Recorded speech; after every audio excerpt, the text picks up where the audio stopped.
अरे कनिका, क्या कहा डॉक्टर ने? सब ठीक है? कुछ भी ठीक नहीं है भाभी। क्यों, क्या हुआ? भाभी मैं अब तक चुप बैठी हुई थी, लेकिन अब मैं और चुप नहीं रह सकती। प्रियंका भाभी, आपने शैली भाभी से अस्मी के फीस के पैसे ले लिए, मैंने कुछ नहीं कहा। मुझे लगा कि ये शायद आपने निशांत के लिए किया होगा, लेकिन आपने वही पैसे उस धोखेबाज सुशांत की बातों में आकर उसको दे दिए। हाँ कनिका, दिए मैंने उनको पैसे, क्योंकि एक सुशांत जी ही है जिन्हें निशांत और मेरी चिंता है।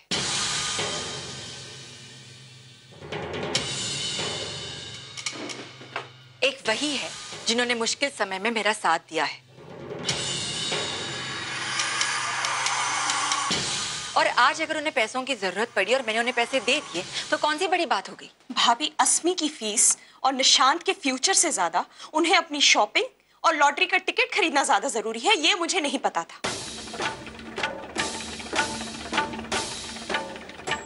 जब मैं डॉक्टर के यहाँ से आ रही थी तब मैंने उसे वही पैसे अपनी शॉपिंग पर और लॉटरी के टिकटों पर उड़ाते हुए देखा। बस कनिका, तुम उन पे इल्जाम लगाती जा रही हो।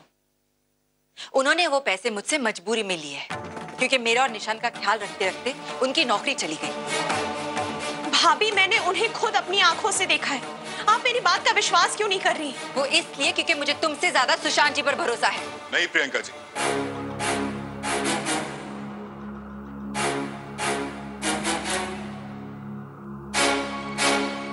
कनिका जी बिल्कुल ठीक कह रही हैं। इन्होंने देखा था मुझे वहां। आपने मुझे लॉटरी के टिकट के दुकान के सामने तो देख लिया, लेकिन ये नहीं देखा कि उसके ठीक बगल में बच्चों के कपड़े और खिलौनों की एक दुकान थी। मैं वहां लॉटरी का टिकट खरीदने नहीं, निशांत के लिए कुछ कपड़े खरीदने गया था। क्या है, वीर के जाने के बाद इस घर में किसी ने निशांत के लिए कपड़े नहीं खरीदे।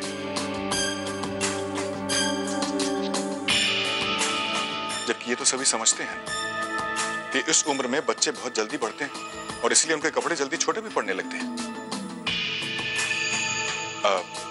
आपको शायद यकीन नहीं आया ना? एक मिनट, वैसे भी एक बार आपको चेक तो करवाना ही था। प्रियंका जी, जरा निशांत का साइज चेक कर लीजिएगा, वरना मैं बदलवा के ले आऊंगा। आप लोगों को तो रंगों की ज्यादा समझ है, जरा देखिए ना। सुन लिया तुमने, या और कुछ सुनना बाकी रह गया है?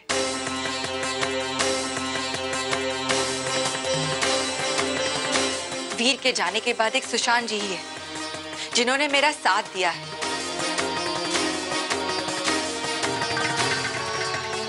ना कि ये परिवार जो अपनेपन का सिर्फ ढोल पीटता रहता है।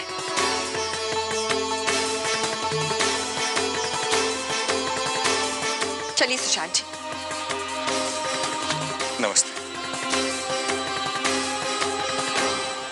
तमाम सबूतों और गवाहों और मिसेस लाची शेखावत के कन्फेशन से यह साबित होता है इन्होंने लता सिंघानिया को जिंदा जलाने की कोशिश की। इसलिए ये अदालत मिसेस लाची शेखावत को इंडियन पीनल कोड सेक्शन 307 के तहत 7 साल कैद की सजा सुनाती है।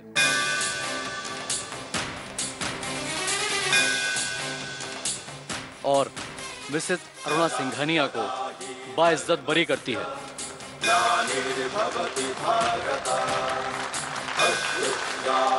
The court is adjourned.